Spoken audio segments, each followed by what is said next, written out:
Hello friends, welcome to my channel Edufile. आज की इस वीडियो में हम लोग रदरफोर्ड एटॉमिक मॉडल के बारे में डिस्कस करेंगे। साथ ही साथ हम लोग इसके लिमिटेशंस को यानी कि इनकी कमियों को समझेंगे। तो देखिए, थॉमसन मॉडल के फेल होने के बाद ये मॉडल आया। तो थॉमसन मॉडल क्या था, कैसे फेल हुआ? थॉमसन मॉडल जो है वो एटम को वाटरमेलन से कंपेयर करता है। देखिए, ये बताता है कि जो जैसे वाटरमेलन होता है, जिसका रेड वाला पार्ट जो होता है, उसको इन्होंने कहा, थॉमसन ने कहा कि वो पॉजिटिवली चार्ज है, पॉजिटिवली चार्ज है। और जो सीड्स होते हैं उसमें ब्लैक ब्लैक सीड्स होते हैं वाटरमेलन में, उसको इन्होंने कहा इलेक्ट्रॉन है ये, और ये नेगेटिवली चार्ज है। तो इस तरीके से इन्होंने एटम के बारे में बताया। ये देखिए, ये जो सीड्स आपको दिख रहे हैं वो इलेक्ट्रॉन्स बता दिए, और ये पूरा का पूरा पॉजिटिवली चार्ज। तो ये एक तरीके से गलत साबित हुआ, क्योंकि भाई इसमें पॉजिटिव नेगेटिव एक साथ में है, और जबकि ये पॉसिबल नहीं है एटम के लिए। तो ये गलत साबित हुआ। और बहुत सारी गलतियां थी इनके मॉडल में। क्या क्या गलतियां थी कि इनका जो मॉडल था वो केवल एक्सपेरिमेंटल नहीं था, केवल थियोरिटिकल था। तो ये सबसे बड़ी गलती, केवल इन्होंने एज्यूम करके ऐसे बता दिया कि ये एटम है। ये स्पेक्ट्रा को नहीं एक्सप्लेन कर पाया। अब भाई हर एटम का स्पेक्ट्रा होता है। जैसे कि व्हाइट लाइट जब प्रिज्म से पास होती है तो 7 कलर्स मिलते हैं, उसको हम लोग स्पेक्ट्रम कहते हैं। वैसे एटम भी क्या करता है, लाइट को एब्जॉर्ब करता है और एमिट करता है, उसको हम लोग कहते हैं स्पेक्ट्रा। क्या कहते हैं? स्पेक्ट्रा। और भी बहुत सारी चीजें, जैसे स्कैटरिंग ऑफ अल्फा पार्टिकल को नहीं एक्सप्लेन कर पाया, जिसको अभी हम लोग जल्दी से डिस्कस करेंगे। वैसे मैं आपको बता दूं, स्कैटरिंग के बारे में हम लोगों ने पिछले वीडियो में बहुत डिटेल में डिस्कस किया था, लेकिन यहाँ पे हम लोग मॉडल के बारे में समझने वाले हैं, एटॉमिक मॉडल और इसकी कमियों को। तो यहाँ पे शॉर्ट में डिस्कस करेंगे।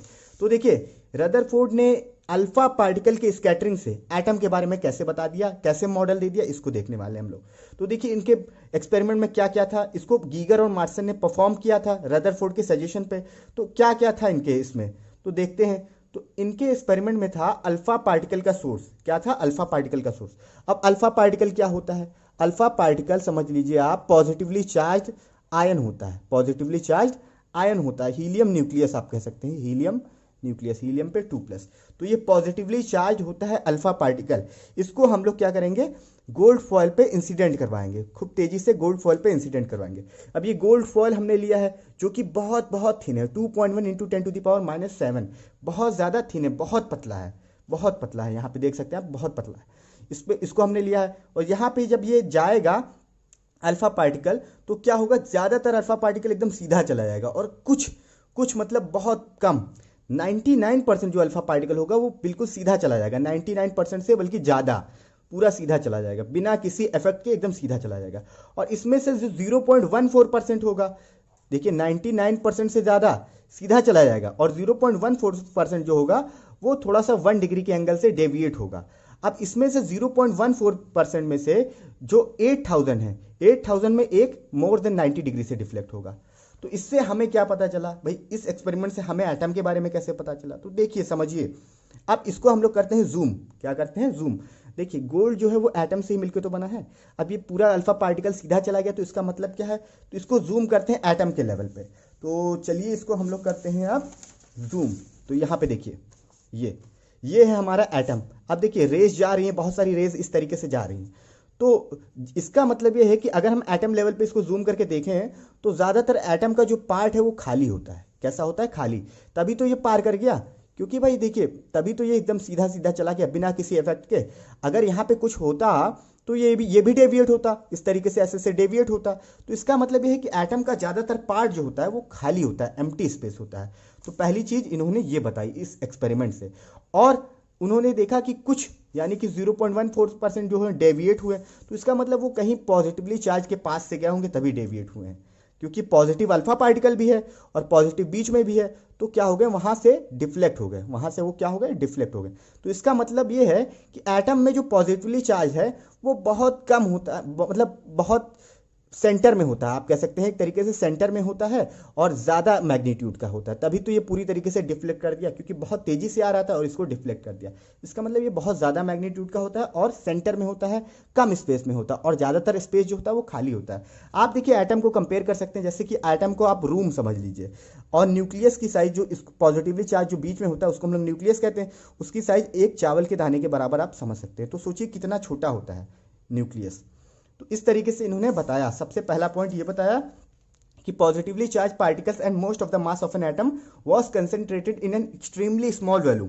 अगर एक्सट्रीमली स्मॉल वॉल्यूम में ना होते तो सारे के सारे रेज लगभग डेविएट हो जाते या 50% तो हो ही जाते। तो इसका मतलब ये है कि जो पॉजिटिवली चार्ज है बहुत छोटे वॉल्यूम में है। ये आपने समझा पहला पॉइंट इनका। इसको इन्होंने कहा कि न्यूक्लियस, जिसमें पॉजिटिवली चार्ज है उसको इन्होंने कहा न्यूक्लियस है ये। फिर उसके बाद negatively charge electron surrounded the nucleus of an atom. अब इन्होंने ये बताया कि जो नेगेटिवली चार्ज इलेक्ट्रॉन्स होते हैं वो न्यूक्लियस को सराउंड करते हैं। वो न्यूक्लियस को क्या करते हैं? सराउंड करते हैं, इनके चारों तरफ ऐसे से घूमते हैं। इलेक्ट्रॉन जो होते हैं वो न्यूक्लियस के चारों तरफ घूमते हैं। तो इन्होंने इस तरीके से क्यों बताया? अगर इलेक्ट्रॉन चारों तरफ नहीं घूमते तो प्लस और माइनस अट्रैक्ट होके एक दूसरे से मिल जाते, इस तरीके से मिल जाते। तो इन्होंने इस तरीके से बताया कि जो इलेक्ट्रॉन्स है वो must be revolving around the nucleus, वो न्यूक्लियस के अराउंड रिवॉल्व करता होगा, ये इन्होंने बताया। और इन्होंने बताया कि जो नेगेटिवली चार्ज इलेक्ट्रॉन होते हैं और पॉजिटिवली चार्ज जो बीच में होता है उसी की वजह से इलेक्ट्रोस्टैटिक फोर्स की वजह से ये दोनों बैलेंस रहते हैं। तो ये इन्होंने 3 पॉइंट को बताया। अब देखिए इनके मॉडल में कमियां थी। क्या कमियां थी? बहुत सारी चीज़ों को नहीं एक्सप्लेन कर पाया, जैसे कि स्टेबिलिटी को नहीं एक्सप्लेन कर पाया और भी बहुत सारी चीज़ों को नहीं एक्सप्लेन कर पाया। तो चलिए देखते हैं क्या कमी थी। तो ड्रॉबैक या फिर डिफेक्ट या फिर लिमिटेशंस आप कह सकते हैं। पहला था रिगार्डिंग स्टेबिलिटी ऑफ एटम, यानी एटम की स्टेबिलिटी को नहीं एक्सप्लेन कर पाया। देखिए कैसे, इसको समझिए। इन्होंने ये कहा रदरफोर्ड ने कि ये जो है प्लैनेट की तरह घूमता है, सन के चारों तरफ इस तरीके से घूमता है। तो इलेक्ट्रॉन को इन्होंने बताया कि ये न्यूक्लियस के चारों तरफ घूमता है। अब देखिए इलेक्ट्रॉन जब घूम रहा है तो कुछ ना कुछ स्पीड होगा इसका। अब स्पीड जो होगा वो तो फिक्स रहेगा, मान लीजिए चलिए फिक्स है स्पीड, लेकिन इसकी वेलोसिटी तो चेंज हो रही है क्योंकि डायरेक्शन चेंज हो रही है। हम जानते हैं वेलोसिटी में क्या होता है, मैग्नीट्यूड और डायरेक्शन दोनों होता है। तो अभी इलेक्ट्रॉन यहाँ है, फिर यहाँ हो जाएगा इस तरीके से, फिर यहाँ हो जाएगा इस तरीके से, इस तरीके से, यानी कि इसकी वेलोसिटी चेंज हो रही है। वेलोसिटी चेंज हो रही है दैट मीन्स एसेलरेशन है। यहाँ पे क्या है? एसेलरेशन। जब इलेक्ट्रॉन मूव कर रहा है तो एसेलरेशन है। तो एसेलरेशन की वजह से देखिए क्या होता है। अब इलेक्ट्रोडायनेमिक्स पे आ जाइए। इलेक्ट्रोडायनेमिक्स में हमने ये जाना है कि जब कोई चार्ज पार्टिकल मोशन करता है, एसेलरेशन करता है, तो वो इलेक्ट्रोमैग्नेटिक वेव्स को रेडिएट करता है। इलेक्ट्रोमैग्नेटिक वेव्स को क्या करता है? रेडिएट करता है। इस तरीके से इलेक्ट्रोमैग्नेटिक वेव्स को रेडिएट करता है। जब कोई चार्ज पार्टिकल एसेलरेशन करता है तो वो इलेक्ट्रोमैग्नेटिक वेव्स को रेडिएट करता है। तो अब इलेक्ट्रॉन भी इलेक्ट्रोमैग्नेटिक वेव्स को रेडिएट कर रहा होगा, इसके हिसाब से अगर चला जाए तो इलेक्ट्रॉन भी रेडिएट कर रहा होगा। तो इलेक्ट्रॉन जब रेडिएट कर रहा होगा तो वो फिक्स ऑर्बिट में कैसे रह सकता है? उसकी एनर्जी तो कम होती जाएगी ना।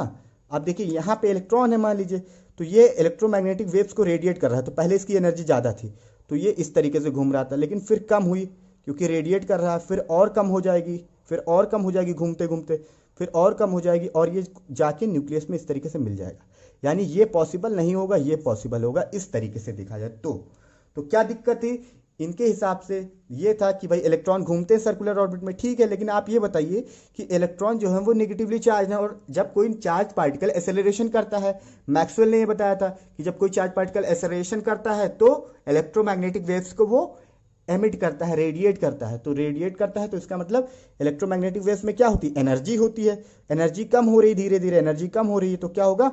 वो जाके न्यूक्लियस में मिल जाएगा और इस तरीके से एटम जो होगा, जो जिस तरीके से अभी हम स्ट्रक्चर जानते हैं वो पॉसिबल नहीं होगा। तो ये गलतियां थी। इसको बोर ने आगे चल के नील बोर ने इसको बताया कि ये कैसे सही होगा। तो उसको हम लोग नेक्स्ट वीडियो में डिटेल में डिस्कस करेंगे। ये वीडियो आई होप आपको अच्छे से क्लियर होगा और इससे पहले वाला वीडियो आप जरूर देखिए ताकि आपको अल्फा पार्टिकल स्कैटरिंग के बारे में और डिटेल में जानकारी मिल सके। इस वीडियो में इतना रखते हैं। वीडियो देखने के लिए थैंक यू सो मच।